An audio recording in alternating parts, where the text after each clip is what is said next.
जिससे भगवान सुखदेव का जन्म हुआ और जन्म लेते ही उन्होंने संन्यास ग्रहण किया और वन में जाकर निर्गुण की समाधि में आदरणीय सुखदेव भगवान लीन हो गए। और आगे सूत जी महाराज बता रहे हैं, सुखदेव भगवान भी ये कथा राजा परीक्षित को श्रवण कराई है आदरणीय सुखदेव भगवान ने भी। आदरणीय सूत जी महाराज ने निवेदन किया कि श्री वेदव्यास जी महाराज ने 17 पुराणों की रचना की, 4 वेदों का लेखन किया और नारद जी के निर्देशानुसार आदरणीय श्री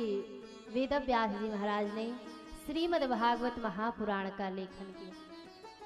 4 मंत्रों की भागवत आदरणीय नारद जी ने श्री वेदव्यास जी महाराज के कान में सुनाई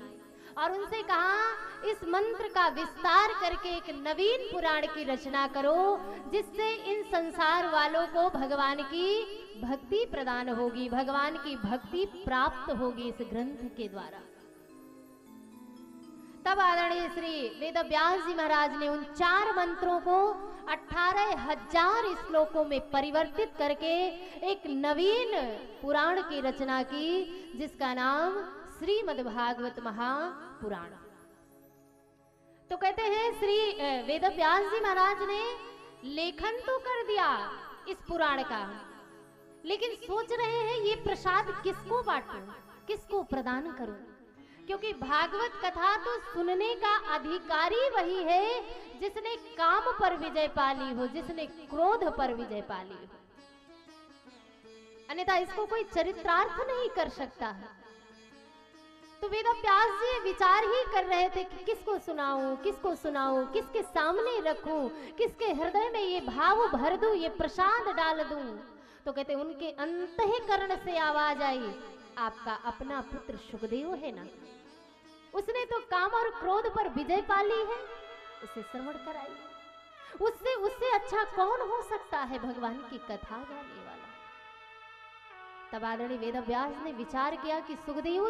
जी तो निर्गुण की समाधि में लीन है और निर्गुण की समाधि में मेरा बेटा बैठा हुआ है, उसे निर्गुण की समाधि से जगाएगा कौन? तो फिर संतों ने कहा कि आपके बेटे को भगवान की ही कथा अच्छी लगती, भगवान का स्वरूप, भगवान की वात्सल्यता, इसी में उसकी रुचि है, अपने ऋषि कुमारों को भेजो। कहते नन्हे नन्हे ऋषि कुमारों को कुछ मंत्र रटाकर भेज दिए, जाओ सुखदेव के पास जाकर इन मंत्रों का उच्चारण कर। और फिर भगवान की दयालुता का, भगवान के स्वरूप का, भगवान की कृपालुता का जाकर वराह पीडम नटवर बपु कर्णयो कर्णिकारम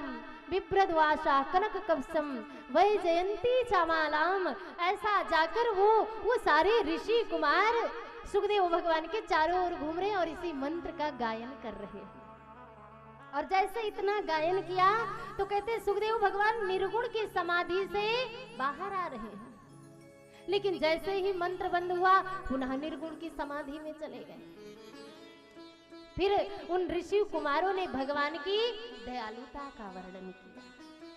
और जैसे ही सुखदेव भगवान ने सुना तो कहते निर्गुण की समाधि से उठकर खड़े हो गए, और सुनाओ ना, और मेरे भगवान की कथा सुनाओ ना, कैसे हैं मेरे भगवान, बताओ ना उनके बारे में। तब उन ऋषि कुमारों ने कहा, सुखदेव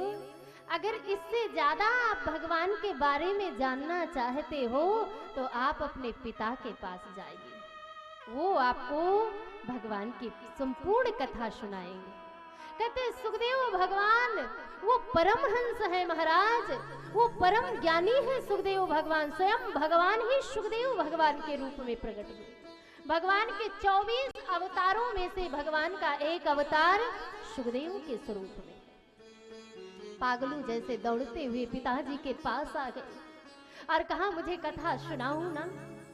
तो वेदव्यास ने विचार किया कि भगवान की कथा सुनने का अधिकारी वही है जिसने काम और क्रोध पर विजय पाली है, और मेरा बेटा काम और क्रोध पर ये विजय पा चुका, ये मैं जानता हूं, लेकिन संसार वालों से मैं क्या कहूं, क्योंकि संसार वाले तो ये सोचेंगे कि अपना बेटा है तो अपने बेटे की तो कोई बुराई करेगा ही नहीं, अपने बेटे को कौन कन्वा कहता है, अगर रहेगा भी तो उसमें भी कोई प्रकट नहीं करेंगे, नहीं नहीं मेरा बेटा तो बड़ा अच्छा है, मेरा बेटा तो बड़ा संस्कारी है। तो सुखदेव भगवान ने, वेद व्यास जी ने सोचा कि अगर ये बात मैं संसार से कहूंगा कि मेरे बेटे ने विजय पा ली है काम और क्रोध पर, तो संसार वालों को विश्वास नहीं होगा, लेकिन कोई ऋषि कोई संत कहेगा तो जरूर विश्वास। तब कहते हैं सुखदेव भगवान को आदरणीय वेद व्यास जी महाराज ने विदेहराज जनक जी के पास भेजा और जनक जी से कहा कि आप मेरे बेटे की परीक्षा लीजिए, क्या मेरा बेटा काम और क्रोध पर इसने विजय पाई है कि नहीं पाई। और कहते तब महाराज जनक ने अपनी बुद्धि के द्वारा,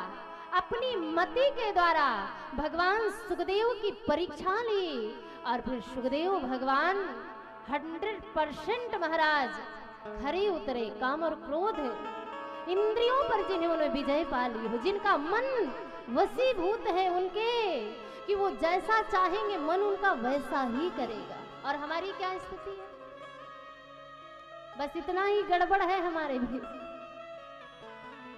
कि हम मन पर नहीं चला पाते, मन हमारे ऊपर चलाता है अपना हुक्म,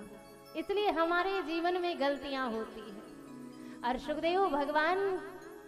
जब महाराज जनक को ये पता चल गया तो कहते हैं सुखदेव भगवान के चरणों में गिर पड़े महाराज जनक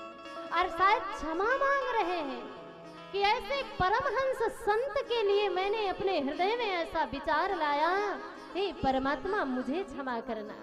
और फिर वहां महाराज जनक ने घोषणा की कि सुखदेव ने तो काम और क्रोध पर विजय पा ली।